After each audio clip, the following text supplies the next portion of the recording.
What is up, though, Lions fans? Motor City Cats back at it.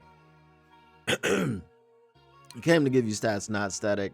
But whatever you do, make sure you keep your Lions news pragmatic. Listen, y'all saw the thumbnail with the football and the question, is this important?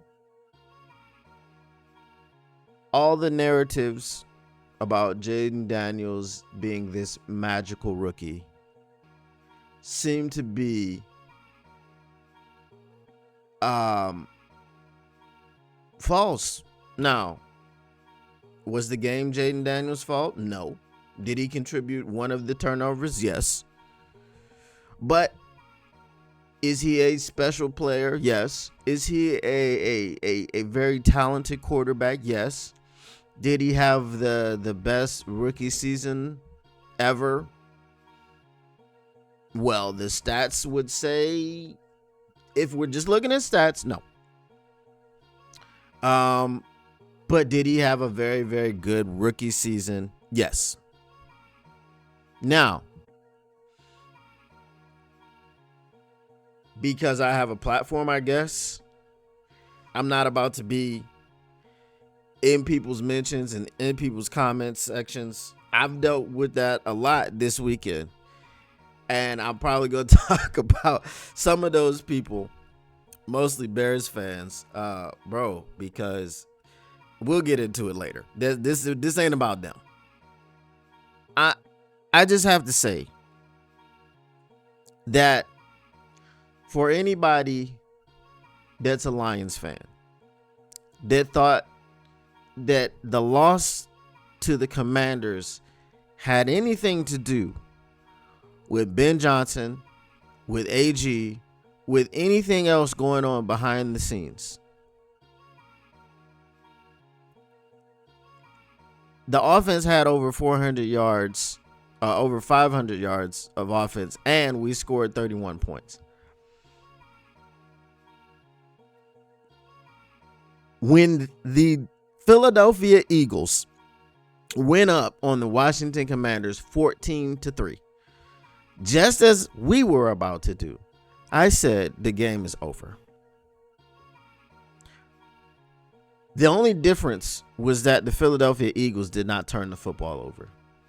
The Washington Commanders turned the football over 4 times, 3 fumbles and a pick. Okay? 3 fumbles and a pick. You cannot turn the ball over that many times and not force any turnovers yourself and expect to win a football game. I said this exact same thing with when we lost to the Commanders. Some people called me Goff phobic. I lost some subscribers, and that's fine. But for those people that probably won't come back and admit that they were wrong, I'm still going to talk to them and hopefully, they'll see this. I'm not dancing on anyone's grave. I'm not, hey, the Commanders had a great season. The Commanders ran up against a team that turned the ball over excessively in the divisional round of the playoffs. And then they turned around and became the team that turned the ball over excessively in the NFC Championship game. And they got blown the F out. 55-23 is wild. 55-23 is wild and crazy. 55-23 means that there was no option for winning. There was no furious comeback that you could have mounted. There was nothing. Because the Washington Commanders turned the football over 4 times and the Philadelphia Eagles scored 4 times off of those turnovers, you had a 32-point win in the NFC Championship game. You lost by 32 points, and you were supposed to be trying to go to the Super Bowl.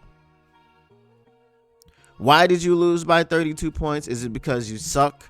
Is it because your coach is unprepared? Is it because, you're a bad football team that had no business in the game? No, it's because you turned the ball over 4 times and the team that you were playing against capitalized 4 times while also not giving you the football at all. They did not turn the football over. And then they scored 7 touchdowns.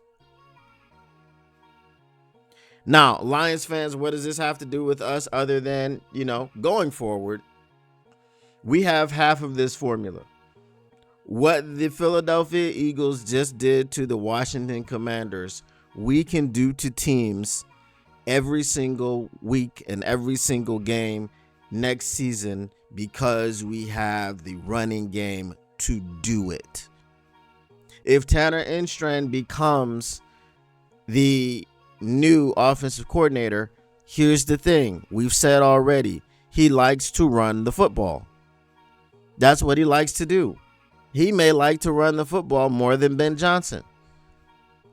So if we take some of the concepts of Philadelphia as far as our running game, man, because you already know who we got in the backfield. We got Sonic and Knuckles back there. The other half that we don't have is the defense. Now, when everyone gets back healthy, so-and-so and such, yada, yada, yada. I mean, obviously, our defense was good in the beginning of the season. So maybe we already have the same formula, but the defensive line of Philadelphia is better than the defensive line in Detroit. Okay? Because we have Hutch, DJ Reader, Liam McNeil. This is a great tandem. Aleem McNeil's not going to start out the season. I mean, he's trying to be back by training camp, and let's hope he gets there. But this defensive line needs to be the priority. Washington was able to, not Washington, Philadelphia was able to get pressure by bringing 4. And that's the 4 that are always coming. That's the 4 that are always trying to get after the quarterback. That's the 4 that start off the game stopping the run and rushing the passer. That's the front 4. And if we can establish a dominant presence in the front 4 up front and get someone on the other side of Hutch, we haven't seen Big Z and Hutch play together. We know Big Z wants to stay. Fine. Love to draft someone, a young stud who can rotate in with Big Z and Hutch, and there'll be no drop off. All right. When Hutch needs a breather, this young stud can fill in for Hutch. Right. When Za'Darius needs a breather, this young stud can fill in for Za'Darius. Or when Hutch needs a breather, Za'Darius can fill in because the young stud's on the other side. And when the young stud on the other side needs a breather, Za'Darius can fill in. Whatever the case may be, we'll have to see how Casey Rogers deploys his defensive line. We definitely enjoyed the defensive line in Tampa Bay. We're not going to say anything bad about their defense. So there's going to be some elements of those things that probably come in. Shep is the first-time coordinator. So he's going to lean on Casey Rogers. He's going to lean on his experience. They're probably going to collaborate because Casey Rogers was the defensive coordinator in Tampa Bay along with Larry Foote, right? They were co-defensive coordinators. Casey Rogers has play calling experience. So they're probably going to design some things and bounce some things off of each other as they try to get our defense in a situation where we can say that we are the best team in the NFC. Right now, we don't have that option to say that. Philadelphia says it because Philadelphia is going to be representing the NFC in the Super Bowl. And that is what it is. Whatever we want to say about injuries and woulda, coulda, shoulda, and all that stuff is in the past. It didn't happen. It didn't happen. We didn't get to the Super Bowl. It's tough. It sucks. But that's the way that it is. So we have to turn the page and look forward. But, I mean, the blueprint is in the building. I'm not saying that we need to go off and try to be another team. I'm not saying that. The blueprint is in the building. We have the running game, just like Philadelphia has a running game. And we have a better passing game. And many people will believe that Dan Campbell is a better coach than Nick Sirianni.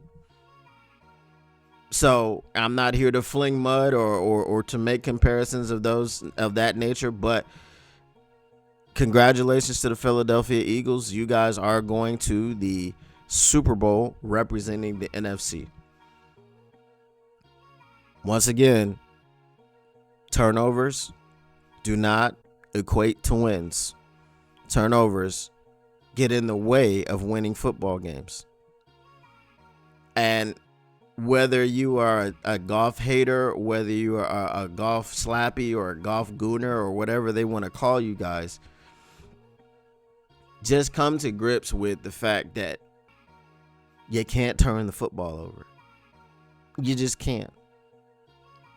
No one is saying Goff sucks, or, people are saying that outside of the building, and people are saying that outside of Detroit and things of this nature. But I'm not telling you that Goff sucks.